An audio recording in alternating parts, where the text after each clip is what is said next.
You are now listening to Chakras and Shotguns.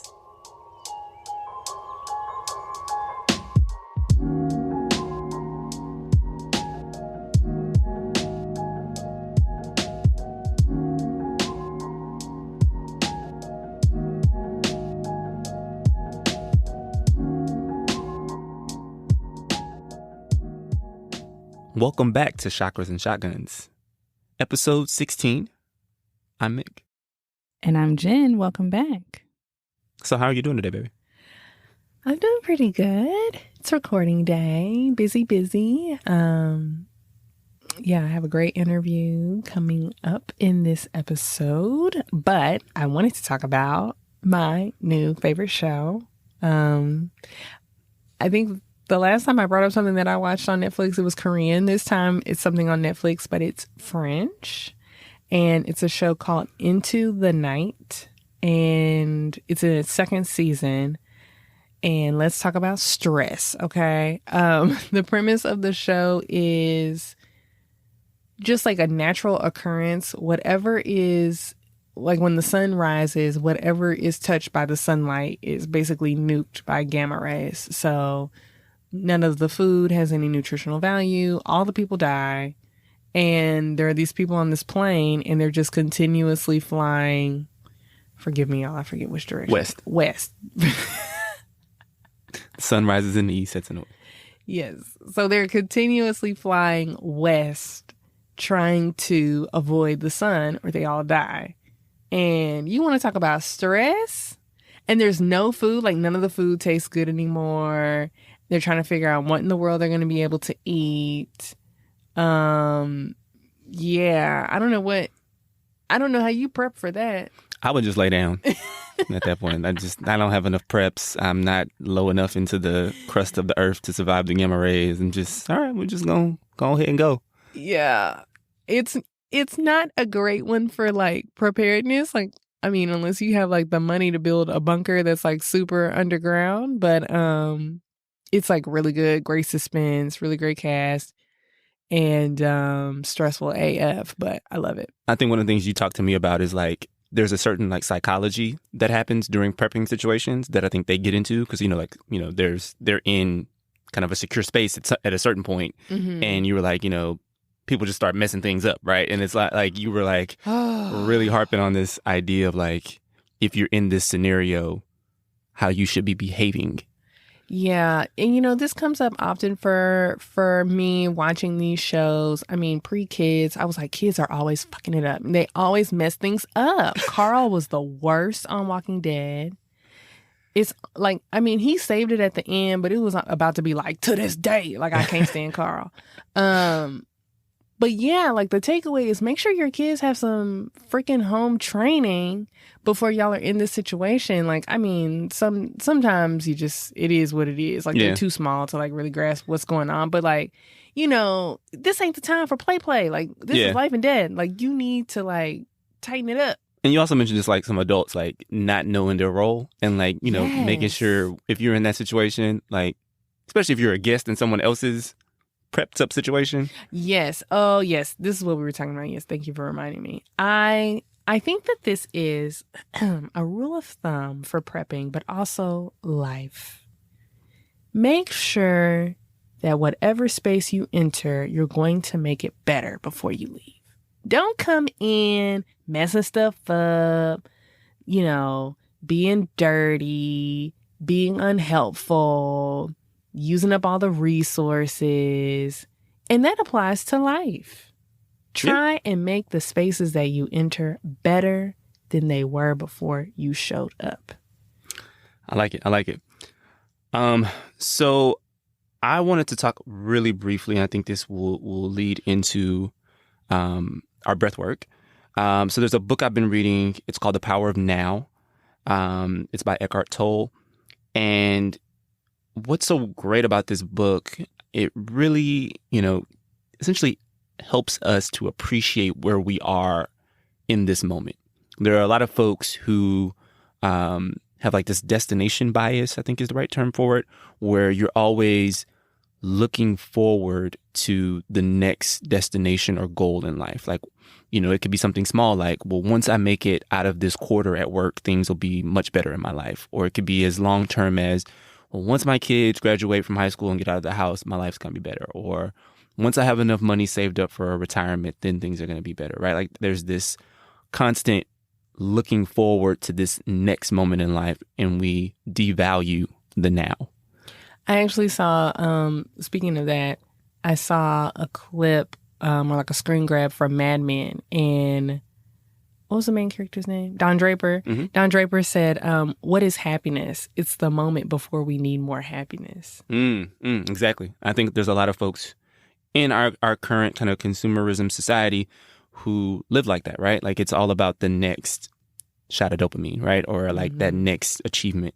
And so the book just really encourages us to turn off our active mind and to really be in this moment at this very second. The present is all that exists.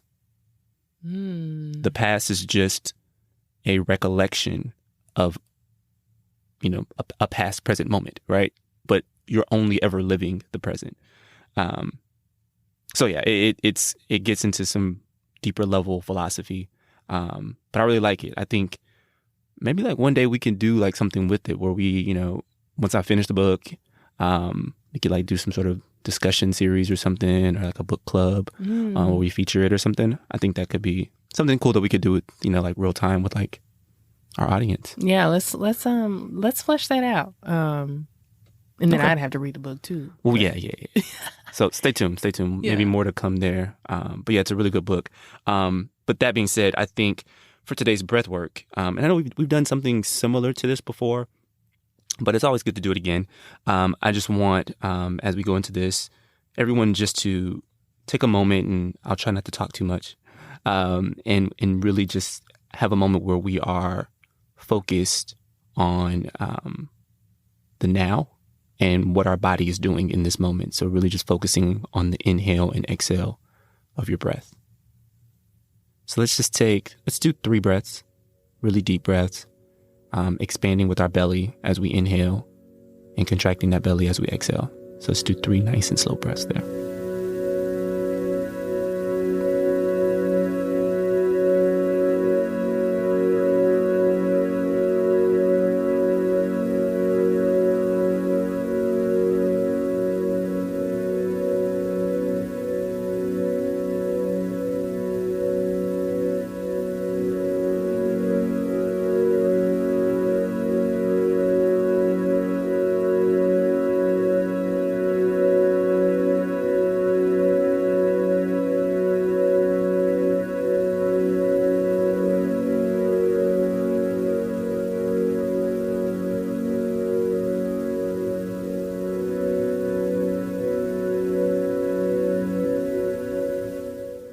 Awesome, guys. I just want to challenge you guys before you go to bed tonight. Try that exercise again and just really get your mind into the space of being focused on the now and being very aware of your body and where you are. Thanks, Meg. That was great. All right, so let's talk about our guest today. We are welcoming to the show a good friend of mine. This brother has a lot going on. Mm-hmm. He is a serial entrepreneur. He's an author. He's a farmer, an investor, and financial expert. He has degrees from Vanderbilt and Harvard. He is a co-founder of the CMOS Alliance, a co-founder of the Black Star Capital Network, and is a partner for HBCU Impact Capital. And he is also a brother of the first, the oldest, the coldest fraternity out there, Alpha Phi Alpha Fraternity Incorporated. Now, don't alienate the rest of our listeners now. I mean, if you couldn't tell, I'm Alpha too. So, yeah, that's my guy. So this interview was really interesting. We really dived really deep into the topic, and the episode is very focused on the Black community and Black financial wellness. So when I say that, I mean that Trey is very focused on empowering his and personally Mick and I's own community, which is the Black community. But that being said, I think there's a lot for everyone to gain from taking these concepts and applying them to however you define community, whether that's through the lens of culture, geography, interests. I would challenge anyone, including our Black listeners, but anyone, to reflect on what community means to you and how you want to uplift that community and how we can all be more collective. And I think trying to get to the collective is something that Mick and I are really, really interested in and like really want to explore more on this podcast is, spiritually, how can we be more collective? And in prepping, like, how can we be more collective and how can we better build community because we're all better together, right? Especially in a disaster type of situation. So I think doing that reflection on like, what does community really mean to me and what does that look like and how do I define my community? I think it's really easy to engage with today's content. Yeah, definitely. So with no further ado, we'll get into our interview with Tre Baker. All right. So Trey, can you tell us a little bit about yourself, your background, and what you're doing now? Yeah. So this is always a hard question for me. So I'm from Louisville, Kentucky, born and raised. Come from a farming family, so the rest of my family's from rural Kentucky and Ohio. And I found out pretty early that I had the entrepreneurial spirits, the entrepreneurial bug. So I was, selling candy to my classmates in middle school, and in high school I was doing a little fashion design, like designing my own shoes and clothes and stuff like that. So I thought I was going to go into business, but at some point along the way, I was good at math and science. So somebody convinced me to go into engineering because they thought it'd be a better career path for me. So I ended up going to Vanderbilt for engineering. And about one semester in, I decided engineering wasn't going to work for me. But I stuck it out because I didn't want to, take extra time to graduate by switching majors. So I just basically switched to engineering science and management of technology, which gave me more of a business and engineering background. And then, so I ended up finishing, in 4 years with that engineering degree and decided to go straight into business school. Unlike this time, I did not listen to everybody who told me, to go get a job for a few years and then apply to business school. Because I knew if I left school, I was not going to come back. So I applied to one school just because it was free. If you were in school, the application was free for Harvard Business School. So I was like, it doesn't cost me anything but a little time to fill up this application. So I might as well. Didn't think I was going to get in, but by some miracle, they made the mistake of letting me in. So went to HBS and finished that in 2008. Left there to go to my first and only corporate job at GE Energy, working in wind and solar, which I still have a passion for renewable energy and alternative energy. But also, again, I realized quickly that, the corporate life wasn't going to work for me. So quit that after 2 years. And then I've been, an entrepreneur and investor and consultant ever since then. Then in 2013, I discovered Bitcoin. So I was just basically trading, and then I got into Bitcoin ATMs and stuff, and did pretty well in that. So I used my profits from that to invest in startups, and that's how I got my start angel investing. And now I'm actually taking that to the next level and starting my own venture capital funds. So going from managing my own money to managing other people's money, investing in startups, and we can talk about exactly what that's going to do later. And then the last major milestone in terms of my career is in 2018. I published a book called In the Black 2050, which is a Black economic development strategy guide, basically how to organize our capital and the Black economy. And all the projects I've been working on since then are basically operationalizing and executing on the ideas that I outline in the book. So that's where the fund comes in, and a few other projects I'm working on. Yeah, so we'll definitely get into more of that, particularly around the book and some of your latest initiatives. But just to kind of level set, I know you and we've had a lot of conversations about investing and about cryptocurrency. And I think a kind of foundational piece of understanding some of these investments is really understanding our current economic system in this country.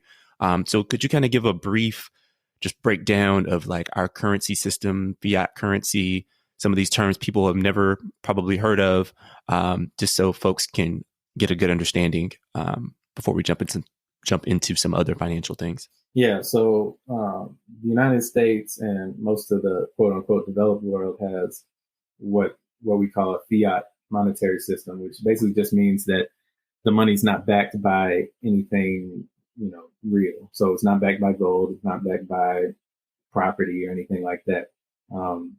The central bank, and in the case of the United States, the central bank is the Federal Reserve, can basically print money with authorization from Congress. So the Federal Reserve doesn't just create money from nothing. Well, it does, but it still has to have authorization from Congress, so elected officials. So they approve a budget, and then somebody at the Fed goes in and credits that account with the amount of money. So literally, like the money is created out of thin air. And these days, mostly not printed. So most of the money in circulation is not actual physical dollars. It's just ones and zeros. So somebody at the Federal Reserve presses a few buttons, and now there's $1 trillion extra dollars in the U.S. Treasury's account. A lot of crypto enthusiasts will like rail on the fiat system. The system is not the problem; it's how it's used. So like any tool is only as good as the person wielding the tool. So the issue is that we have basically a bunch of unaccountable people printing money with no good understanding of economics or what the best use of those funds would be. So you end up causing inflation, which is the main concern with a fiat system. If you print too much money, prices go up. Having a fiat system is not necessarily a bad thing. We need to be able to print money when we need it. It's just we need to use it on good things, to allocate resources where they need to be allocated. Like the infrastructure bill, for example, that's happening right now. Spending money on better roads and bridges and a better healthcare system is a good thing. Spending money dropping bombs all over the world, that's not going to result in us being any safer, is not a good thing. It's a waste of resources. So it's a misallocation of resources. So that's the only purpose of a monetary system is just to help you shift resources around easier. So we're not constantly bartering, figuring out like trading shoes for loaves of bread. It's just a system to make transactions easier. So it doesn't really matter where the money comes from. I love that, because this interview is a part two from the spirituality aspect of abundance mindset, in that, the belief that resources are unlimited, or like money's unlimited. Right. But you have to be a good custodian of these resources. And it sounds like, our system is exactly that. Like, it doesn't mean anything. It's not, you hear the spirituality girls always talking about money is not real, but it kind of isn't. And it's not. I mean, money is an abstraction. Yeah, it's an abstraction. And going to the abundance thing. So money is unlimited. We can print as much of it as we want, but land is not unlimited. Water is not unlimited. There are finite resources on the planet. Until we start mining asteroids, there are finite resources on the planet. So if you create more money chasing after the same amount of resources, the price in terms of that money is going to go up. But that doesn't mean anything, right? It just means the price. If people still have the purchasing power, the problem is if people make the same amount of money while the prices are going up, that's the problem. So if wages don't go up with the prices, then you have the gross inequality that we see now, where you have 3 people have the same wealth as the bottom, like 50%. So that's the problem with the system. And then, but in terms of, so this is kind of a digression, but not really. Like, if you think about the specific example of reparations, everybody's like, well, they can never afford it. Because like I've seen estimates from 15 trillion all the way up to $70 trillion. And at least now we've seen, because of COVID, they can print the money. They can print all the money that they want. The money is not the constraint. The constraint is if they give us $15 trillion all at once, what's going to happen? Like, is the price of, are the price of red bottoms and Maybachs going to go skyrocketing through the roof? Like where is the money actually going to be allocated if they give it to us all at once, or what? So the issue is not, they can afford it. The United States federal government has no constraint. The budget is irrelevant. The debt is irrelevant. There's no way, like, there's another thing. They're like, people like to compare the U.S. federal budget to a household budget. Like if there's no money, eventually, you'll go into debt and you'll default on the debt and you won't be able to pay your debt because you keep spending more money than you're taking in. But in the case of the federal government, which is not the same as states and local governments, but the federal government can literally never default on its debts unless it chooses to. Because even if the interest rate is 100% on whatever debt we have, we just print more money. Now that eventually will cause inflation. So that's the constraint, but the money is not constraint. It will never default. Like, you'll never not have enough money to pay Social Security. You'll never not have enough money to pay for Medicare. The issue is, will there be actual enough, things for people who are on Social Security to buy? If we print all the money and then we buy up all the stuff, then there's no more stuff left. So that's the real constraint with any monetary system. So it's crypto itself is not going to, like, Bitcoin is not going to fix that. There's still a real economy that Bitcoin has to deal with. So, but you take the power out of the hands of a few people deciding how much money to print and where to spend it, basically. Interesting. So, you mentioned inflation. I know this idea of hyperinflation is something that we should be worried about. And there are potential other dangers if we aren't good custodians. When I say we, I'm more so mean the people making the decisions in the federal government. If they aren't good custodians with the money, there could be things like the collapse of the dollar, which is where a lot of, I know, crypto folks, kind of sound the alarm. They see that potentially happening. There's even other kind of systematic failures that can happen.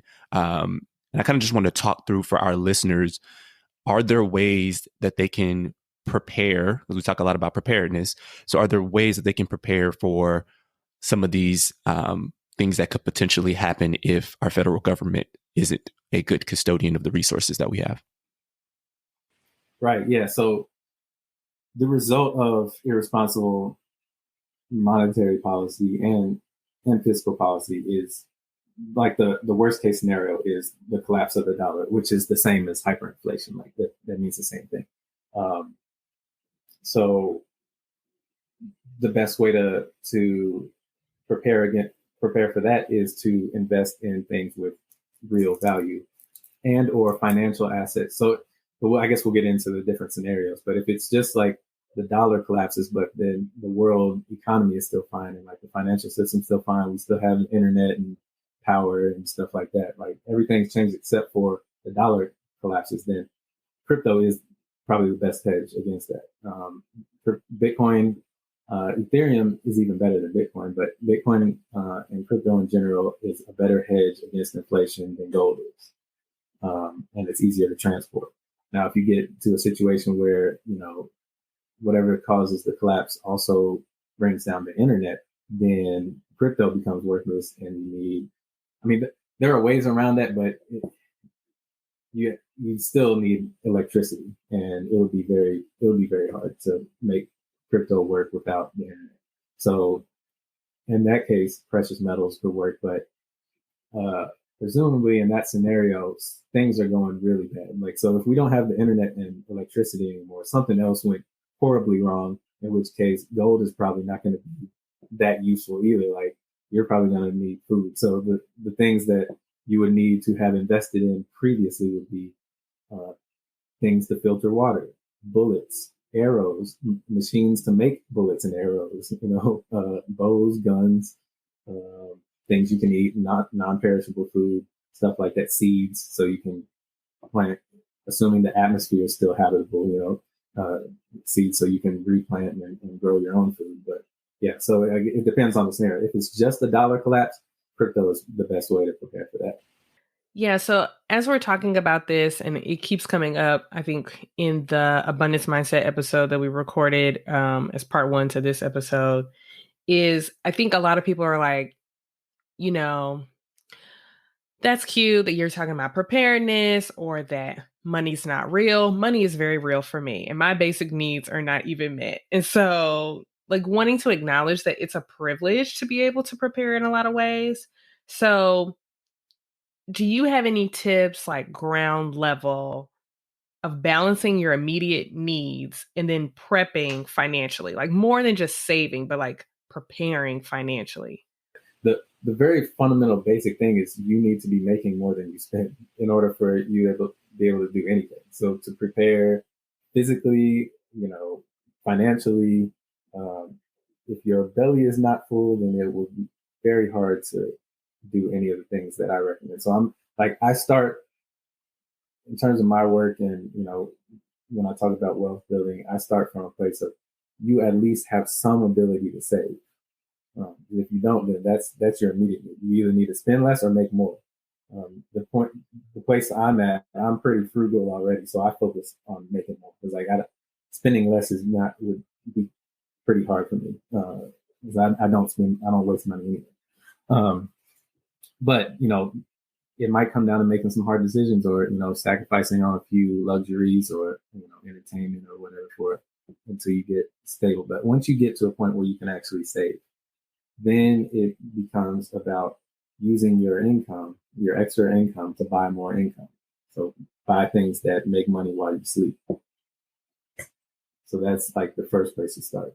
And then how you do that, there's whole entire books and courses on it. But at the high level, like I said, you look for passive sources of income.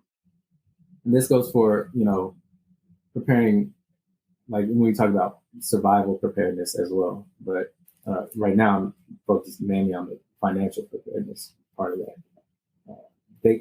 There can be some overlap because when you get into farmland and real estate, that's a good financial investment, but also a way of preparing. And like farmland is probably the best investment you can make long term, or from a physical survival preparedness standpoint. And then from there, you have other assets that I think, especially Black folks, aren't as much exposed to, like venture capital and private equity, managed futures, different real estate strategies beyond just simply flipping or being a landlord. So things like that. But where I like to focus more is on those alternative assets, like the hedge funds, private equity, venture capital, and then on collective investing.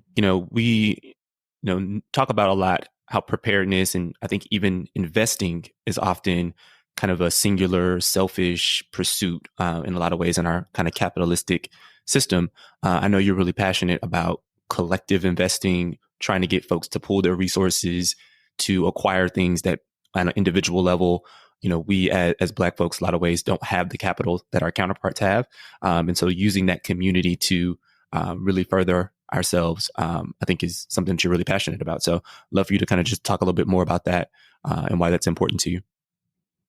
Yeah. And again, from, even when we're thinking about collective strategies, like, cooperative economics and things like that, you still have to start with individuals. So the individuals still have to have something to invest, have to have, not be starting from zero, right? So, at an individual level, you can do easy things like, investing in crypto, which is super easy. Stocks, especially like dividend yielding stocks that pay you a regular dividend every quarter.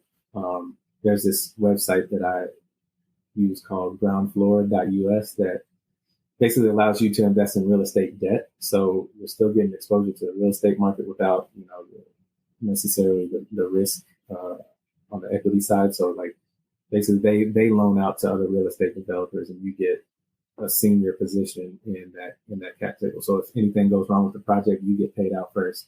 But it's much higher. You get much higher rates of return than a bank account. So it ranges anywhere from like 5 to 12 or 13%. It's much higher than you will get in a savings account. So like things like that you can do easily as an individual. What's the buy-in for something like that? So ground floor, literally the minimum investment for each. So you actually get to choose the property. So you can pick and choose the properties, and they usually have about a dozen. Like every time they release new deals, it's about like a dozen different options every time. So like maybe every couple weeks. And the minimum is only $10 Oh, per wow. property. Yeah. So literally like anybody can do it. So that's why I say crypto, stocks, that crowdfunding websites like WeFunder, Republic, Start Engine that allow you to invest in startups for as little as like $100 at a time. Those are good places to start. Because like if all you have is your 401k, it's gonna be very hard for you to like create life-changing wealth that way. Like it's over time it'll be, decent, but if you're trying to enjoy your financial freedom before retirement age, then some of these alternative investments I think are going to be a better option. But then once you get into things like, you can invest in startups through the crowdfunding method, but there are some downsides there. Like you don't have as much control, you don't have as much power. That communication is kind of lax because you're not a major investor, so they don't.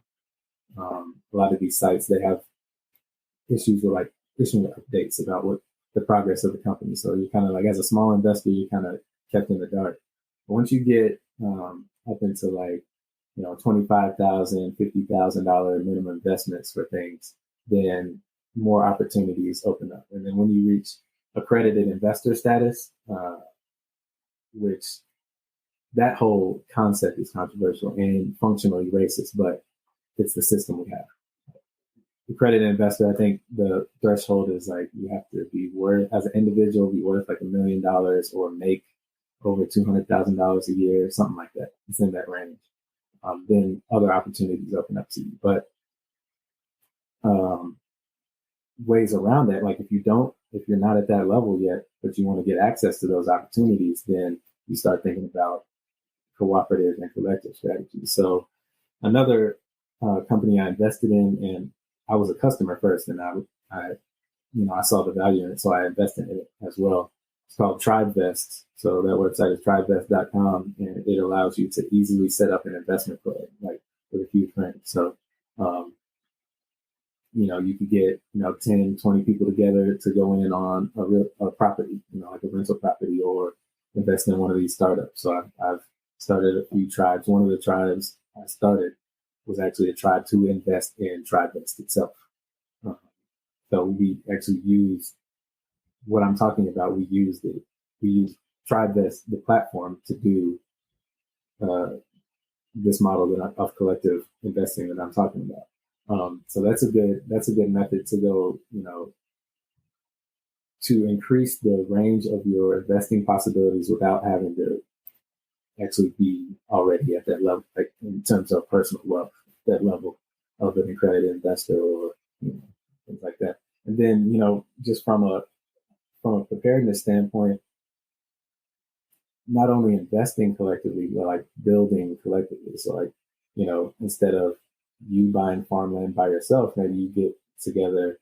There's actually a group down in Georgia that did this. It's called Freedom Georgia Initiative. It was like, I think 19 families got together and bought, like 500 acres or something, or 100 acres in Georgia, and started building. So like they're going to build their own infrastructure, their own housing. Like eventually they'll control the police department, the fire department, and all that stuff. So like when we think about preparedness, you can go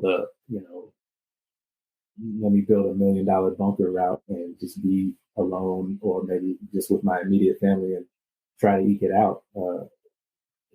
Lonely, miserable existence in this bunker. Or maybe we create a resilient community that has maybe a bunch of bunkers, but like a resilient community that's, food secure, generates its own power, its own water, and each person has their own individual skill sets to bring to the collective. So now, as an individual prepper, I don't have to know plumbing, electricity, woodwork, metalwork, HVAC, how to connect a solar panel to an inverter and wire all that together. Like maybe I just know the woodworking part, and somebody else knows the electricity part, and somebody else knows the plumbing part. So you start to not only invest your money collectively, but also your skill sets and your talents. And I think that's a much more resilient method of prepping. Like, even for somebody like me who's a hermit and, introverted, I still don't want to be trapped in a bunker by myself. Like I'd rather just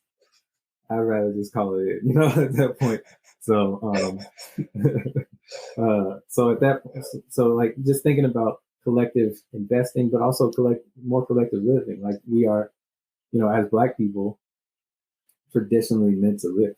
African society is traditionally more collective, and Western European culture is more individualistic. So we've kind of adopted some of those bad habits in terms of rugged individualism. But thinking about things like collective building, like hippie communes back in the day, but like the village mentality versus the individual mentality in terms of preparing financially and physically for whatever disasters that might come along. Have you seen, like with friends or family, like this reluctance? It's part rugged individualism, but it's like this reluctance with Black people, like about talking about money, putting money together, like this fear that they're going to get screwed, and like we just don't want to do it. Yeah, that's another result of our exposure to this system that we're in. Like it was our common sense was literally beat out of it. So collective strategies and cooperative society, cooperative economics, cooperative social structures, that is a survival mechanism. That's how societies, especially like before the advent of major cities and civilizations, like if you're a small group of people, you have to work together to survive, literally. And when they got us off the boats here, they recognized that too. So they beat that out of us. Every time we try to collectively do something, they would punish us. So, and we're still suffering from the psychological scars of that trauma. And the first step is recognizing that that's what happened. Like this has been a deliberate attempt to keep us from collectively organizing. So if you know that, okay, maybe I have some biases. Maybe I have some reluctance on, trusting people with money, even if, maybe my personal experience, I have been burned. So that's where the financial concept of diversification comes in. So you got to start small and spread your money out. So I'm not going to give my life savings to the first opportunity that comes along to start an investment club. So if I have an investment club with a bunch of Black people, maybe there's some trust issues there. So maybe we start at $20 a month or $100 a month, something that you don't mind losing. And that's just basic investing advice anyway. Especially in the riskier assets, you don't invest money that you can't afford to lose anyway. So, especially on one particular investment, right? So the goal is to be as diversified as possible. So like, for example, I'm in several assets. So I'm in crypto, real estate, stocks, in my own businesses. So that's an investment. I invest in my business, growing a business. So that's 4 asset classes right there. And then just within crypto, I have 60 different coins. Stocks, I've got 30 different stocks. So the real estate where I'm in these a dozen or 2 properties. So if any one of those, if one coin goes down, if one property goes down, like I'm not worried about it. So diversification is key to kind of getting over that psychological hurdle as well. So it's like, okay, worst case scenario, I lose this money, but we tried, and eventually something is going to succeed. And, once you succeed once, that success builds on itself. So, that it is it's much easier said than done. So like, it's a very hard thing. And that's why a lot of my projects are about organizing Black capital, organizing the resources that are already in the Black community, specifically starting with existing organizations. So starting something new from scratch, investing is already hard enough, and then starting a new organization to do it can add another level of complexity and some issues that go along with that. So we already have a bunch of Black organizations. Most people are involved in at least one. So even that, if that's church, so you can start with your church group or fraternities and sororities, Black professional organizations, NSB, National Black MBA, things like that. Organizations that already exist, there are already chapters, you already have the social infrastructure there. So there's some level of trust, there's some level of familiarity already there. You can just add this collective investing component on top of what already exists. So I'm working on that within Alpha right now, trying to get more Alpha chapters to start investment clubs. But like, you can expand that to any Black organization. That's another way to kind of get past that trauma and those biases. But the best way to get around it is to acknowledge it, research why it happened, how they've been able to do it. So, when these tactics are used against us, they won't work anymore. Yeah, I just want to jump in and comment. I think what you're talking about there, using that existing Black infrastructure that exists in a lot of organizations, it's a central idea that's in your book, right? So, we mentioned earlier, his book's called In the Black 2050. Pretty quick read. It basically just gives guidance on how we can collectively utilize our existing infrastructure to produce, these investment clubs that can then take over parts of the value chain and then eventually own industries.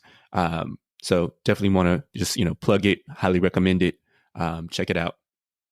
Yeah, I mean, that last point is key. So when we think about, you think about your individual wealth, individual preparedness, and, your immediate family and your immediate community that's physically surrounding you, but also looking at the Black community in general. I'm specifically focused on America, but this is a Pan-African project. So African people around the world, but no matter the level of your personal success in terms of wealth or in terms of popularity, career, you are still Black and you are still as vulnerable as any other Black person, right? So until we control systems and methods of gaining and using and wielding power, we're all collectively more vulnerable just because of our Blackness, right? So part of that is a lack of political power and a lack of resources, but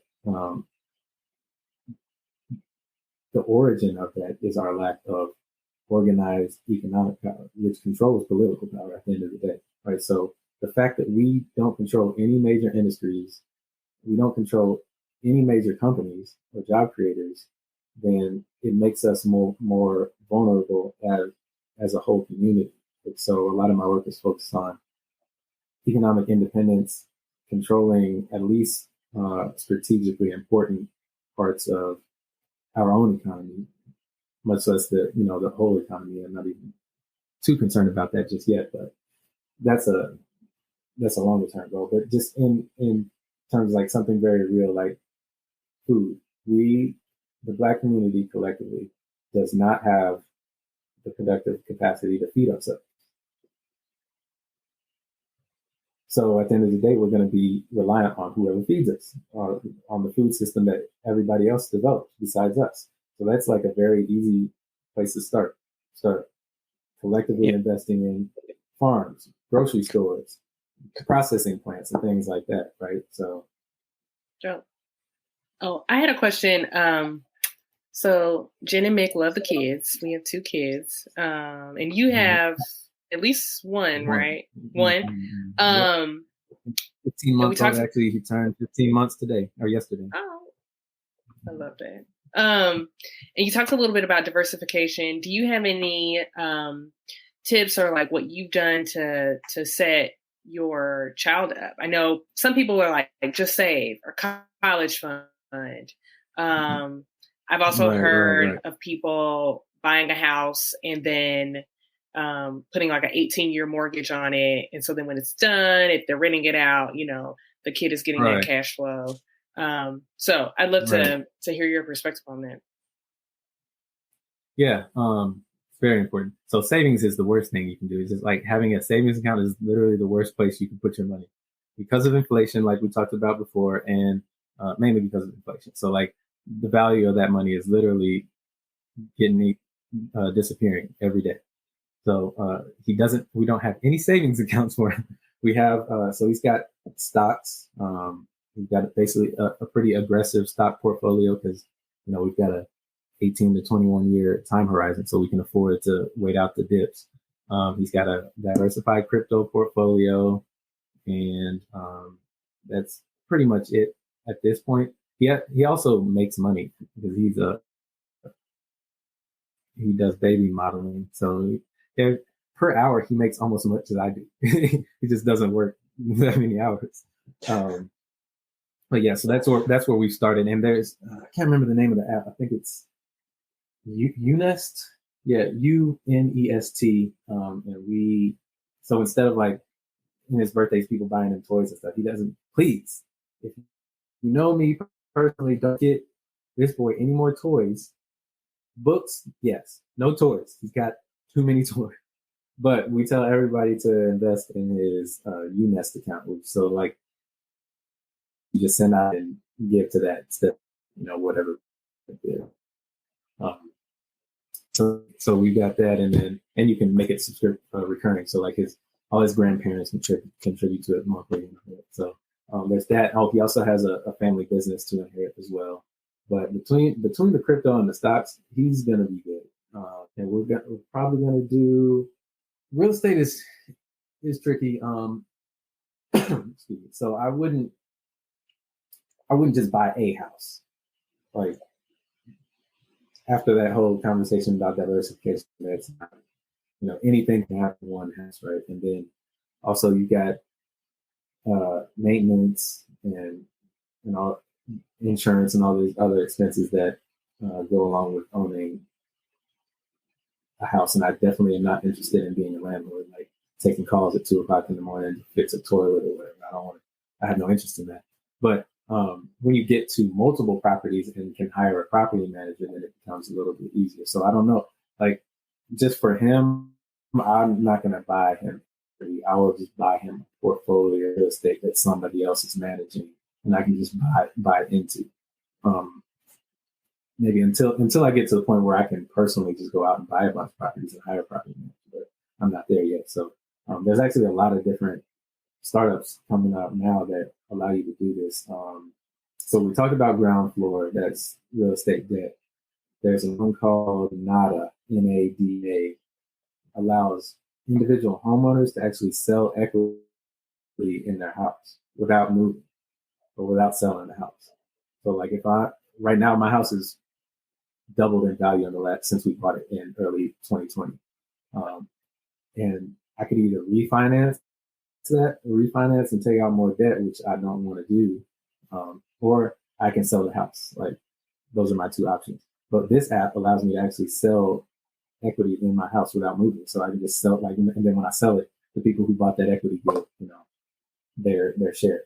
But on the other side of that, as an investor, you can now invest in other people's houses. So they have these things called city funds. So I invested in the one in Austin that they have. So basically I own a piece of properties. I'm assuming it's quite a few, like in the dozens of properties throughout Austin. So now I'm not reliant on any one property, and I'm also not a landlord, but I have the upside potential of owning real estate. So I could just like have that allocated, so I could buy one share in each of these city funds for each of my kids when they're born, and then that's their real estate portion of their portfolio. But eventually, basically my son is going to end up having the same portfolio as me. Everything that I invest in, I'll just put a piece aside just for him. But yeah, Dope. Starting off with stocks and crypto, that's the easiest way to start, and you can start with literally like $5. So we wanted to discuss a little bit about spirituality and finances. I mean, we've touched on it a little bit earlier, but I think living in a capitalist society, there is a thinking, and I think it's changing, but the spiritual community sometimes feels like they can't charge for their services. A lot of spiritual businesses struggle with like charging what they feel like they're worth because they feel like they're taking part in capitalism, and that I say this a lot, but it's either or. So how do you, I mean, you're in a lot of different things, a lot of things that are traditional capitalists. How do you merge your own spiritual beliefs with some of your investment philosophy? Well, so I think the collective aspect of it is the beginning of that, right? So my concept of self is not limited to this meat sack that I currently inhabit, right? My community is also a part of myself. Like all these actions that I do are selfish because if they benefit black people, they benefit me. That's how. But in terms of my personal spiritual beliefs, I also believe we are both our ancestors and our children. So if you have a larger concept of self, it's not really, you're not limited by what certain investments or certain actions, how they benefit you specifically right now, right? You're looking at a larger picture. Like, how does this benefit the entire community? How does it benefit me in terms of being a spiritual being? Like, does it make me feel better to provide jobs for people, to provide a way for people to survive? Or do I just want more so I can get a yacht, right? Or 2 yachts or a plane? Or would I rather see that money go towards maybe easing human suffering in this existence that we have on this plane, in this reality, right? So a lot of my actual investing activity, the end result is to free us from having to work, or from having to work just to survive, right? But to the larger question of like capitalism, I wouldn't actually consider myself a capitalist. If you had to put a label, I would be a socialist. But these isms I don't think they capture it properly, because so an economic system is only as good, just like the analogy we talked about earlier. A monetary system is only as good as the people who are in charge of it, right? An economic system reflects the culture that developed it. So Western capitalism, Western European capitalism is going to create similar outcomes to Western European socialism and Western European communism. Like, fundamentally, their culture is more individualistic, and their culture is hierarchical, it's linear. So it's going to result in inequality because that's how their culture developed, right? Whereas African culture is collective, it's circular, and it's more equitable. Now, there are hierarchical structures, right? But even a monarchy in traditional African society, like 1,000 years ago, would look nothing like the monarchies we envision today, right? Like, king can be deposed and we're regularly. Like, if the king was not acting in the best interest of the people, that king can find his head missing from the rest of his body. So it's not it wasn't just, they weren't all powerful rulers, right? So in terms of like economic system, we have to reimagine what a system based on our spiritual values, and from my personal perspective, African culture and traditions and beliefs systems, like, what does that look like? So actually, the Rebirth of African Civilization by Chancellor Williams actually goes into that. So he does a deep dive into like going into a bunch of villages in Africa. This was in the 50s or 60s. So still while colonization was happening, but kind of doing a deep dive into how were African societies set up before Europeans, and then even while Europeans were occupying the physical space. Like, they still kept a lot of traditions going, but and it looks much different than what we would recognize as capitalism, but still there are economically valuable activities going, right? So one thing, if you just look at the pure definition of capitalism, it's about private ownership of property and productive assets, right? And maximizing profits. But it doesn't define what profits are. These people have defined profits as money, right? We don't have to put that limitation on ourselves. We don't have to define profits as money alone. We can define profits as decreasing infant mortality, or increasing quality of life, or increasing labor force participation, or whatever statistic or economic measure, or even spiritual measure. How happy are the people in our community? Like, do we have a way to measure that? Do we have do people have enough time to take off work and enjoy themselves? Do people have time to go on spiritual journeys and not have to worry about how they're going to pay their bills? If we own the companies and own the methods, the means of production, we decide what happens with the surpluses and the value that's created, right? So this is why I'm a proponent of employee and community-owned co-ops. So the research has shown that employee-owned businesses are usually more resilient and more productive than centrally owned businesses, right? So even from a pure financial perspective, it makes sense. But in terms of quality of life, a CEO making 100 times the employee while you've got his employees are on food stamps, that doesn't make any sense in terms of sustainability of your society. That society will collapse eventually, right? It doesn't make any sense. And then from a spiritual perspective, why would you do that? Like, why would you allow this level of suffering when you have the ability to do something about it, right? So that's kind of like how I think about marrying my spiritual beliefs in terms of just what can this wealth do? Not building wealth. Building wealth is not the goal. It's me and my community be happy and make this existence, because this existence is already hard enough. Being a human is hard. You know what I'm saying? Like, we're born into this having to constantly feed ourselves and keep ourselves alive and do all the shit that we don't want to do just to survive. Why make it hard, right? So if we can do things to make that easier and use money, this abstraction that we invented called money is just something to make transactions more efficient, right? So we don't have to feel bad about having it or making it.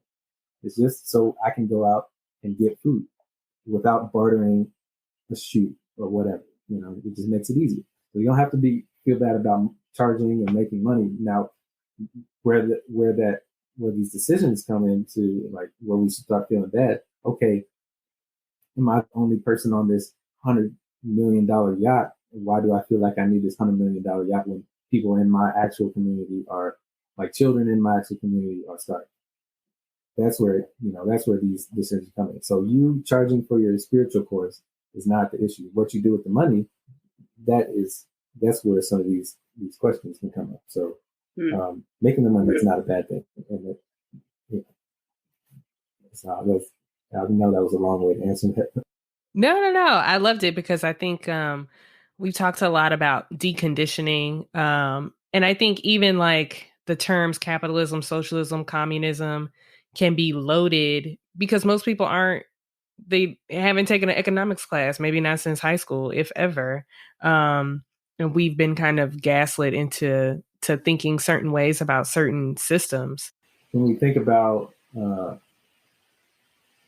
economic systems, we get caught up in the how, but not the why. Like, what is the purpose, right? What are the outcomes we're looking for? So in a pure market-driven capitalist society, the outcomes are stock prices, basically. Like financial outcomes are what you're primarily concerned with. But we don't have to operate that way. We can build our own economic system that does not put financial profits in. Financial profits are just one measuring stick into how sustainable the enterprise is. So, like, if we keep losing money, then we're probably not going to be around long, because we're probably doing something wrong, right? So it's kind of a measuring stick, but that's not the end goal. The outcomes we need to be looking at are, like, personally, I want, like, if I had an island and I was the president of the island, I would design the economy so none of my people had to work. They could work, I would make it so that they didn't have to work. They could do whatever they want.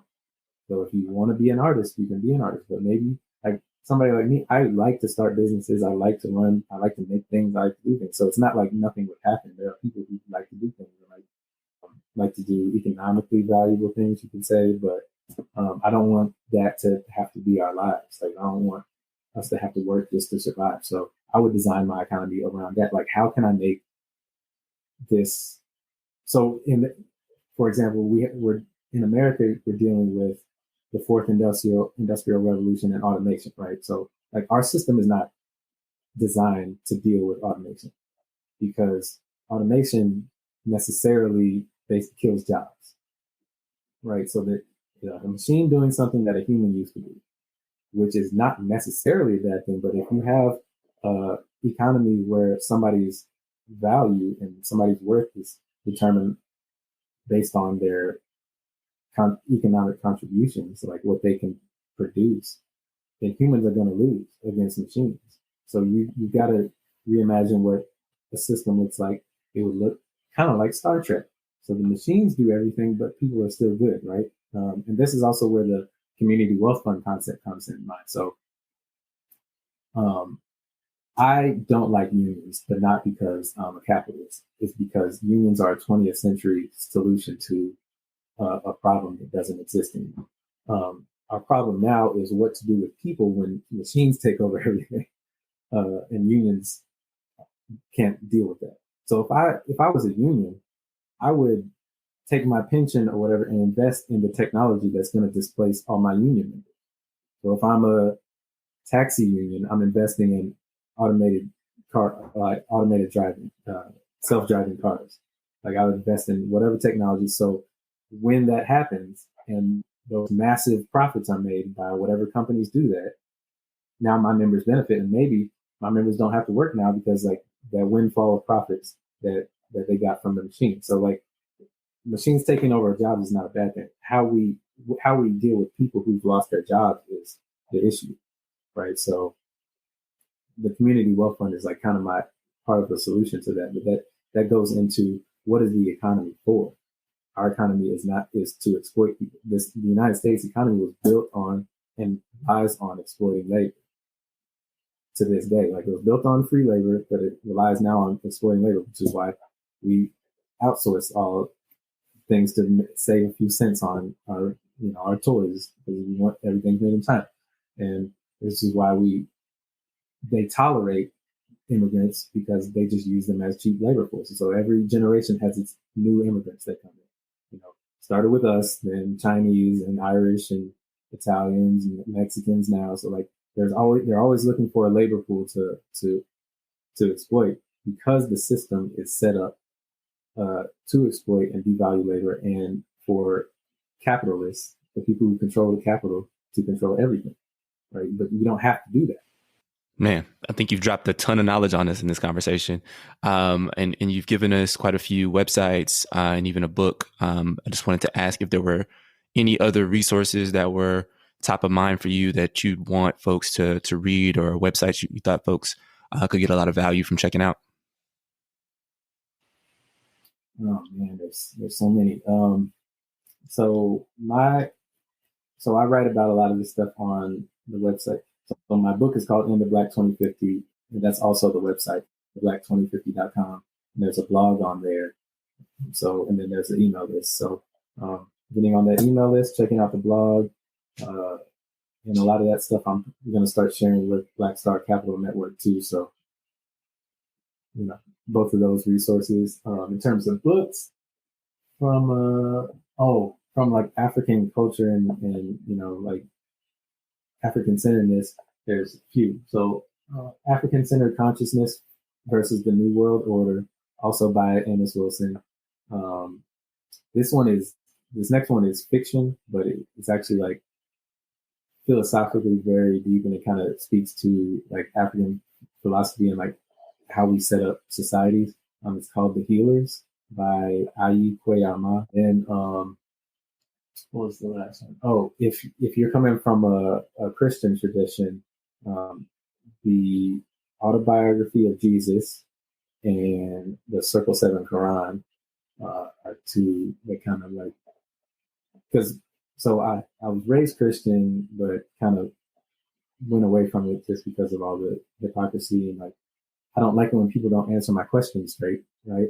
Or tell me things that don't make sense to me. So kind of got away from it. But when I started to dig in further into like Jesus's actual teaching using sources other than the Bible, which purposefully leaves out a bunch of information because of the Council of Nicaea, the Catholic Church, and all this suppression of information. You get into what Jesus actually taught and like figuring out what he did during those missing years that they don't talk about in the Bible, and like how what his actual mission was, and what he was working on, and how he, his kind of philosophies. Then I started getting back into it and seeing how it's really a very African-centered tradition, right?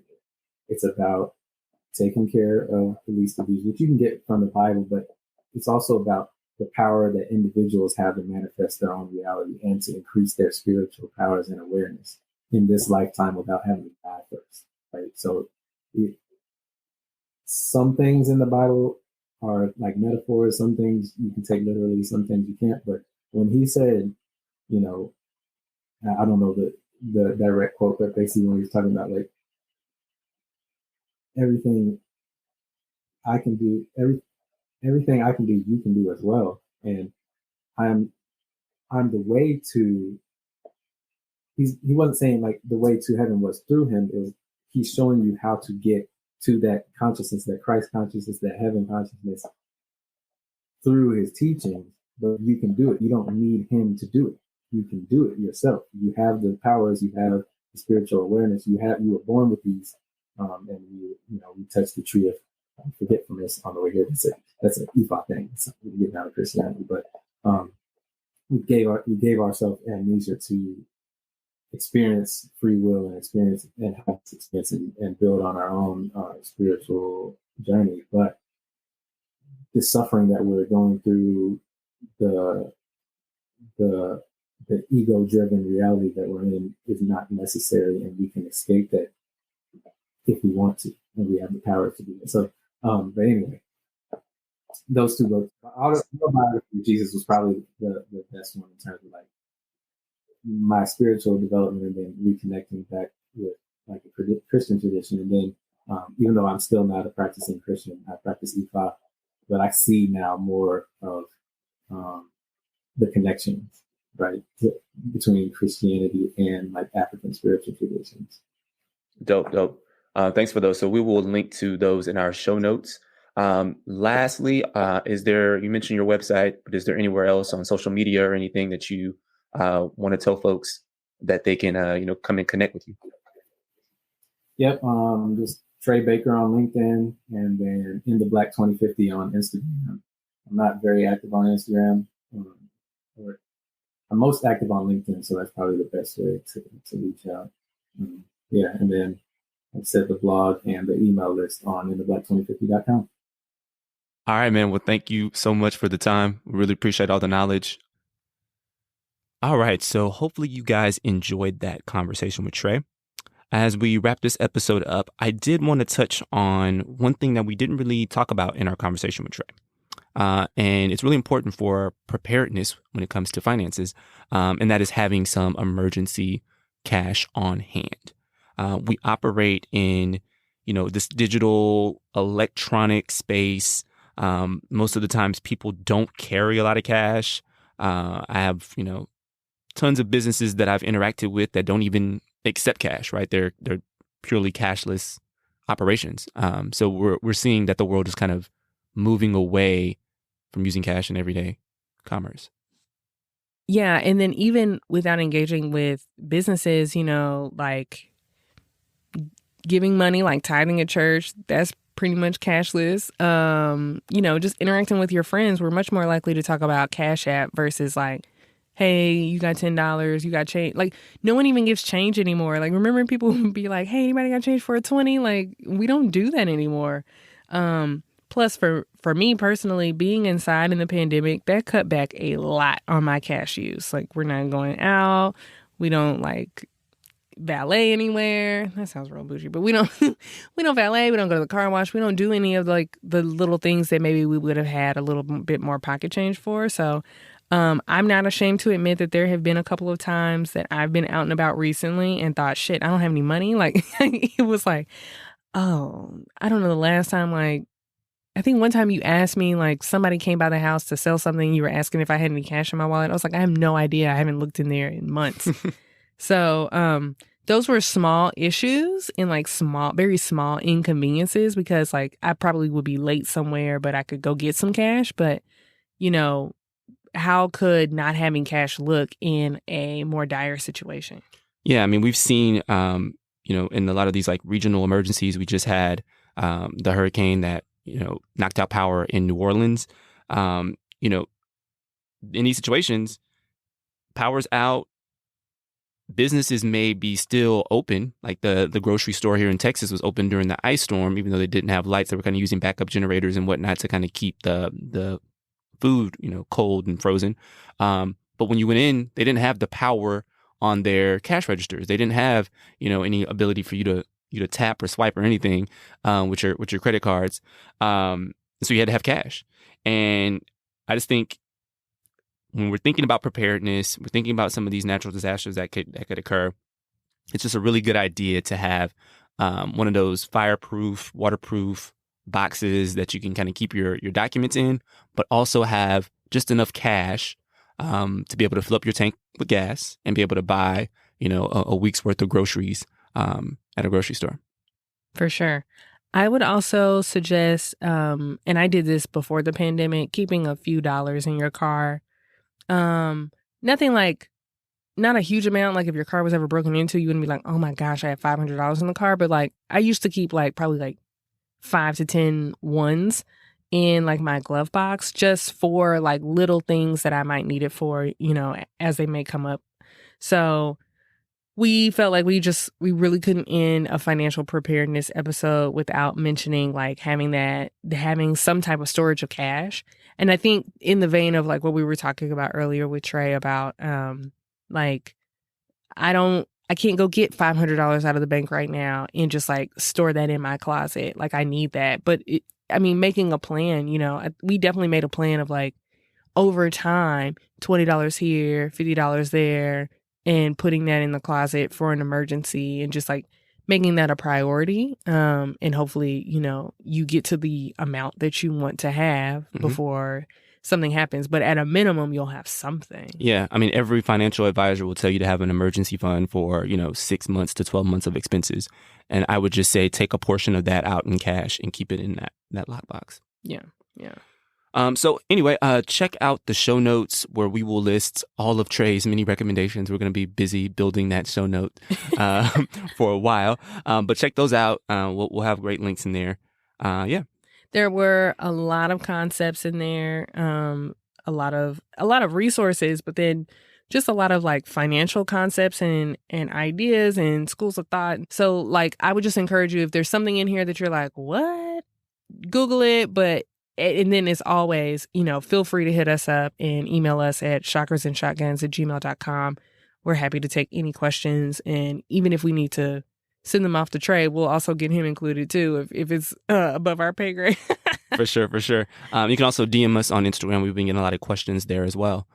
So yeah, follow us there at Chakras and Shotguns and check out our YouTube channel, Chakras and Shotguns. Yes. And we love reading the reviews that you guys and gals leave on podcast apps. So please keep those coming. And if you love us, show us and rate us 5 stars. Thank you. Namaste.